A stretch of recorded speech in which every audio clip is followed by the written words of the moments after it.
Welcome, seekers of the truth, to Shadowlight Documentaries. We are drawn to the stories that linger in the margins of history, the cases where the darkness never fully receded, and the questions that echo unanswered through the decades. Today, we journey to the heart of 1920s Germany, to a remote farmstead that became the setting for one of the most chilling and bizarre unsolved crimes in European history. This is the story of Hinterkaifeck. Imagine a killer. Not a phantom who strikes and vanishes, but a presence. A ghost who, after committing an act of unimaginable brutality, does not flee. Instead, he stays. He walks through the silent house, he eats from the kitchen, he tends to the livestock in the barn, all while the bodies of his victims lie just feet away, frozen in the final moments of their lives. For days, this killer lived alongside the dead, an unseen master of a blood-soaked farm. This is not fiction. This is the central, horrifying fact of the Hinterkaifeck murders. Our story begins in the spring of 1922, in the rural heart of Bavaria. The Great War had left deep scars across Germany, and life, especially in the countryside, was hard and isolated. The farmstead of Hinterkaifeck was one such place, set back from the main road, a small world unto itself. It was home to the Gruber family, the stern patriarch, 63-year-old Andreas, and his 72-year-old wife, Cecilia. With them lived their widowed daughter, Victoria Gabriel, and her two young children, 7-year-old Cecilia and 2-year-old Joseph. Just hours before the tragedy, they had been joined by their new maid, Maria Baumgartner. 6 souls, living on an island of muddy fields and quiet routine.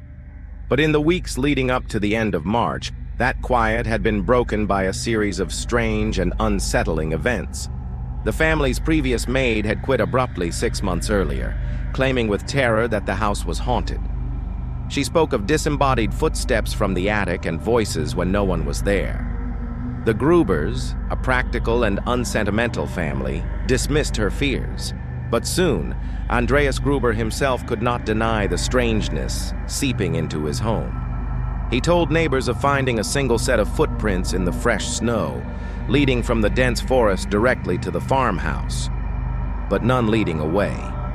It was as if someone had walked out of the woods and simply vanished into the walls of his home. Shortly after, he began hearing the same noises the maid had described, footsteps and creaks from the attic directly above the family's bedrooms. He searched with his rifle, but found no one. Yet, the sounds persisted. Then a set of house keys disappeared without a trace. And just days before the murders, an unfamiliar newspaper from Munich appeared on the property, a paper no one in the family had purchased. It was as if an unseen visitor was observing them, leaving strange calling cards, testing the boundaries of their sanctuary. Andreas confided in his neighbors that he felt watched, that something was deeply wrong, but he refused to leave his farm. It was a decision that would seal his family's fate. The last day anyone saw the Grubers alive was March 31st, 1922. After that, an unnerving silence fell over Hinterkaifeck.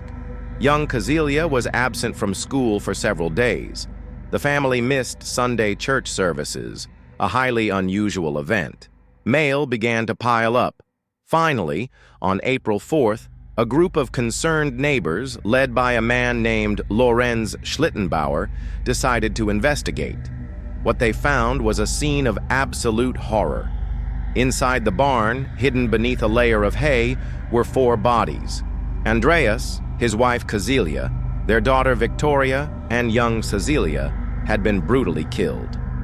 The investigators who arrived later pieced together a terrifying sequence of events.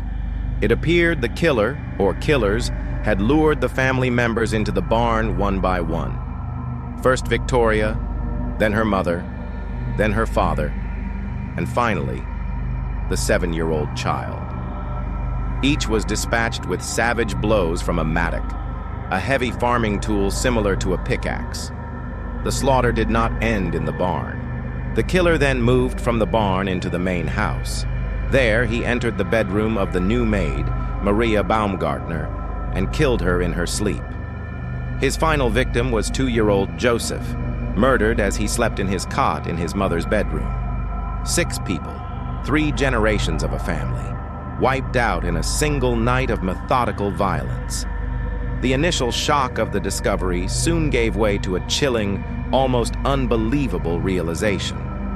The crime had not happened on April 4th. Forensic evidence suggested the murders had taken place on the night of Friday, March 31st. For 4 days, the killer had remained at Hinterkaifeck. Smoke had been seen rising from the chimney.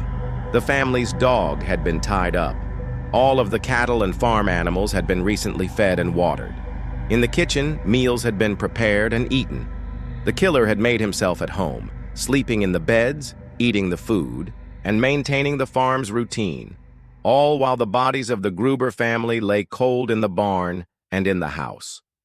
This fact transformed the case from a brutal murder into a profound psychological mystery.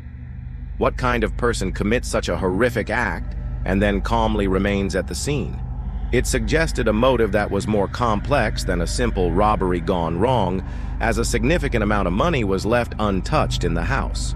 The investigation was massive. Police interviewed over 100 suspects in the years that followed, but every lead turned into a dead end. Suspects included a neighboring farmer, Lorenz Schlittenbauer, who had a turbulent history with the family and acted strangely upon discovering the bodies. Many pointed to Victoria's husband, Carl Gabriel, who was reported to have been killed in the trenches of World War I. But some locals whispered that he had survived and returned to seek revenge for an unknown betrayal. Every theory, from wandering vagrants to a political assassination, was explored and ultimately dismissed. The mystery was so baffling that in a bizarre final attempt, the heads of the victims were removed and sent to Munich to be examined by clairvoyants. The heads were lost amidst the chaos of the Second World War and were never recovered. A year after the murders, the farmstead of Hinterkaifeck was completely demolished, erasing the physical scene of the crime forever as if to wipe the wound from the map. But the story refused to be buried with it. Today, over a century later, the Hinterkaifeck murders remain officially unsolved.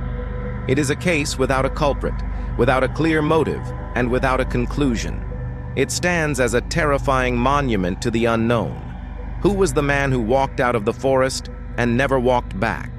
What grudge did he carry that could only be settled with the blade of a mattock?